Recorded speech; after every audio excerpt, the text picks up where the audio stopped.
Monster Hunter World Iceborne will be getting a final free update this October 1st, adding the dragon Fatalis, who has taken Castle Shrade as its home. It was announced during the developer diary this week. In the last update, players will meet Fatalis upon completing the story of Iceborne and finishing the Alatria investigation. This update doesn't just add a new battle, but features story content with new characters such as General from the Guild and the familiar face of the excitable A-lister. Once Fatalis has been defeated, players will be able to craft weapons and armor from the materials gained, as well as a new Palico equipment Fatalis set, Alpha Plus, which turns your Palico into a miniature dragon. This look comes complete with a small hunter doll clenched in its mini claws, used as a weapon. Monster Hunter World Iceborne, the final update, will release on PC, PlayStation 4 and Xbox One on October 1st. The latest gameplay video shown at the Future Games Show digital event at Gamescom previewed some of the mythical creatures in upcoming Assassin's Creed Valhalla. The first to be featured was the Black Shuck, a black dog from English mythology that would easily sink its teeth into humans, tearing them apart. Valhalla incorporates many myths, inspiring bloodthirsty creatures, but these aren't the only enemies players will tango with. There are many human figures that you will find throughout, which include the daughters of King Lyrien. Assassin's Creed Valhalla will be releasing on November 17th on PlayStation 4, Xbox One and PC, as well as PlayStation 5 and Xbox Series X. Genshin Impact, which will be releasing at the end of the month.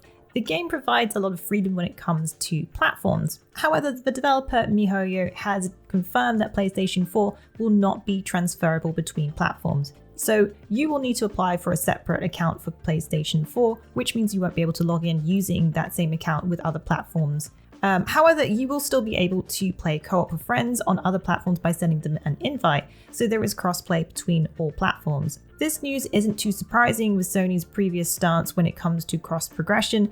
Nintendo Switch has been a bit more liberal, but nothing has been confirmed for its release date or cross-progression. Genshin Impact is a free-to-play title with a wish gacha system to unlock characters and weapons. We had a lot of fun checking out the title as it has many characters which you can swap in and out on the fly in combat and combo their elemental abilities. If you're curious to know more about it and you want to check out and see what the combat's like, you can check out our Genshin Impact closed beta preview, Breath of the Elements. Genshin Impact will release on PlayStation 4, PC, iOS and Android on September 28th with crossplay.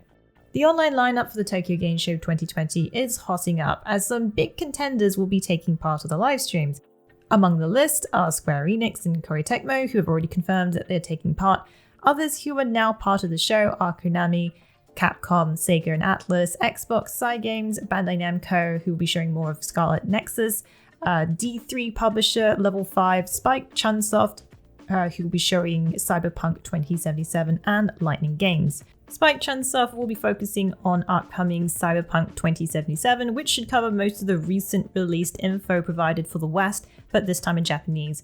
Bandai Namco plans to show some more details about Scarlet Nexus, the upcoming action title that draws some Code Vein and Nier Automata comparisons, plus Sword Art Online. Microsoft will be returning after many years foregoing TGS, but as they are releasing a new console this year in the form of Xbox Series X, it's not that surprising for their return. What are you excited about to hear from TGS 2020? Let us know in the comments below. The Tokyo Game Show 2020 will be taking place from September 24th to September 27th and will be completely online this year.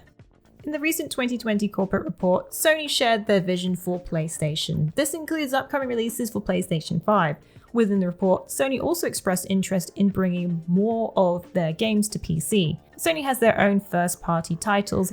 These titles attract players to pick up the console and are tailor-made to run on PlayStation. While PS5 will not be straying from this, Sony has brought some of their once PlayStation exclusives to PC. This includes the recent Horizon Zero Dawn, which came to PC last month.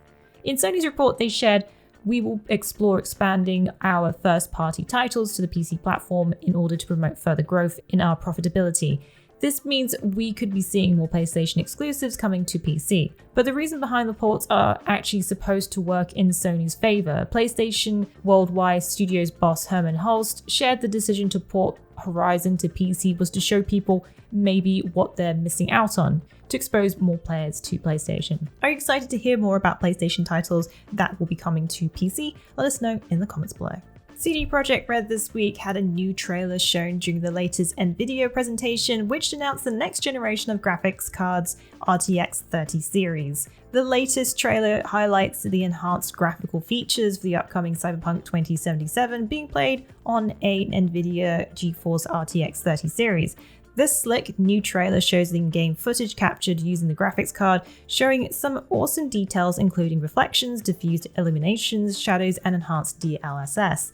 Everything shown looks ultra crisp and does well to show the capabilities of the RTX 30 series. The Night City scenes look pretty amazing, surely exciting fans of its upcoming release in November. Recently, the developers have confirmed Cyberpunk 2077 will be receiving free downloadable content and have been detailing in-game info such as life paths. Ubisoft Forward, an online showcase for Ubisoft games, will be held on September 10th at 10 PM PT. This will be live streamed on YouTube, Twitch, and Ubisoft.com. The main showcase will be spotlighting updates from upcoming Watch Dogs Legion, Hyperscape, Rainbow Siege, and Immortals Phoenix Rising, which was recently announced as the new name for the previously announced Gods and Monsters. But that won't be all on the schedule, as Ubisoft teased more yet to be revealed surprises. Ubisoft plans to go into more detail about 2 unreleased titles. We're looking forward to seeing more details about Immortals Phoenix Rising and the type of game it will be, as it looks to be an open world game from some of the visuals. We'll have to wait and see next week on September 10th. Recently, a rating for upcoming Nier Replicant version 0.1.22474487139 has popped up, which might suggest we'll be hearing more about the remaster soon. It was spotted by Gematsu, which found all 3 versions, which include PlayStation, Xbox One, and PC versions, have been rated, which is about 5 months from when Square Enix had announced the upgraded version. This isn't the first time Taiwan's ratings have given a heads up in terms of upcoming games. Previously in April, Mafia 2 and Mafia 3 Definitive Edition ratings took place, and this let us know that they were on the way. If this follows the previous pattern, then we could be getting some more news about the game. It was back in March when Nier Replicant was revealed, being more of an upgraded version of the 2010 original. The Tokyo Game Show 2020 will be taking place this September, so this could be a good place for an announcement. However, the currently revealed lineup doesn't have Nier on the list, but there's always hope, with a few blank spots still open. The third major expansion for the free-to-play online action RPG Path of Exile has been announced, called Heist. It will launch on September 18th on PC and Mac, then September 23rd for PS4 and Xbox One. Heist will bring a new challenge for players together with a hired crew of some specialized thieves. It will be their job to infiltrate a secure facility to retrieve valuable artifacts. After gaining your prized loot, you'll have to quickly escape and make it to the extraction point or face losing everything you stole. Heist is one of the Grinding Gear game's most ambitious expansions yet, as it adds a number of new elements to the game. The Heist feature sounds pretty fun, adding more variety to what the game already offers, and could lead to some great rewards if you pull off the mission successfully. In case you missed it, we released a Path of Exile Heist overview video, which goes into more details about new item slot, trinkets, replica unique items, hiring rogues, and more. So you should go check that out on our channel. Well, that's it for the week in the wikis. Please join us again next week for yet another great week of gaming. Remember to check out our VIP program for some exclusive supporter benefits. And budding writers should take advantage of our Become an Author initiative. Thanks again for being part of this great community. Keep checking in with us with news, reviews, YouTube streams and vids, and general wiki goodness.